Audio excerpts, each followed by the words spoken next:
Hey guys, Box90 here with another card in the day in the life of an EDH commander, and today we're going to wrap up our Praetor discussion with Gitaxias Core Augur, who's super flavorful, awesome name, I love that name, and I love his flavor text.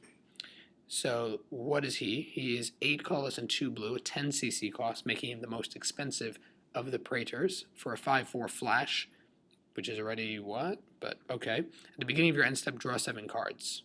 And each opponent's maximum hand size is reduced by 7. Okay, so in Legacy, he's used as a reanimator target. And in EDH, you can kind of do it too because you can undermine the cost. Reanimator Dredge, as I talked about in my How to Build an EDH series, which you can find on my channel, there the Reanimator and Dredge decks can easily run him. He's a very viable target to cheat out into play. As well, decks like Animar, Soul the Elements, find ways to cheat out big creatures for a lot less than their real cost, and so the 10 mana cost is not prohibitive. 10 mana cost with the flash is a little more, but given that you're going to want to flash him in, ideally at the end of your opponent's turn for the most damage, then the flash is really, really nice. 5/4 body's kind of irrelevant, doesn't really do anything for him or against him. He's more of a utility creature anyway. I'm not going to be using him much for beatdown. So at the beginning of your end step, draw 7 cards. So as we've talked about in EDH, all my EDH discussions, card advantage arguably is the end-all be-all of making you win the game. Having card advantage means you are outproducing your opponent, outplaying your opponent. Your opponent has fewer things than you.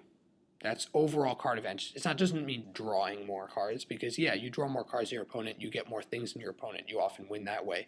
But it also means making sure your cards, for every card you lose, your opponent has to lose more cards, and to just outproduce and outplay your opponent with your card advantage.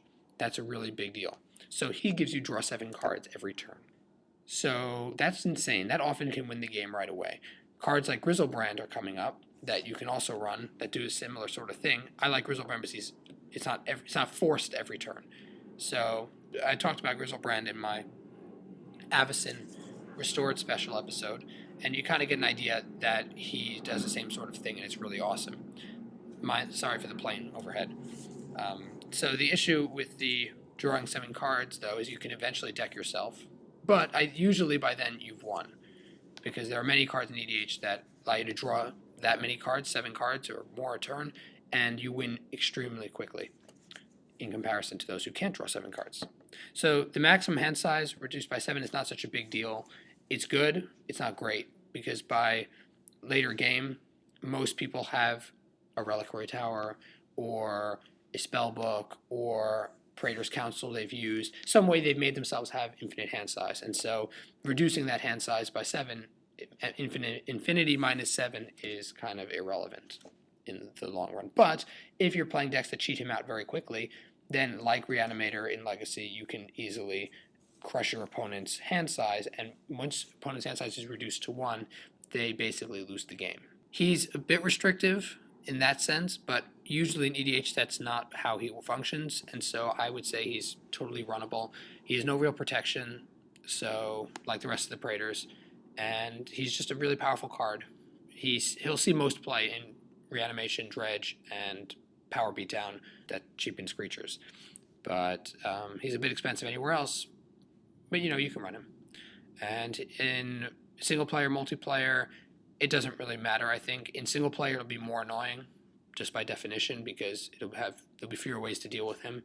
But I think he's a very fair card to run, given his cost and given how he functions. So that's today's episode. Please check out my channel sponsors below. Also keep in mind, APU Games for the duration of May are running a deal. If you order $25 or more from their website, they'll send you a free gift, so take advantage of that while you can. Roxabox90 are signing out. Thanks for watching.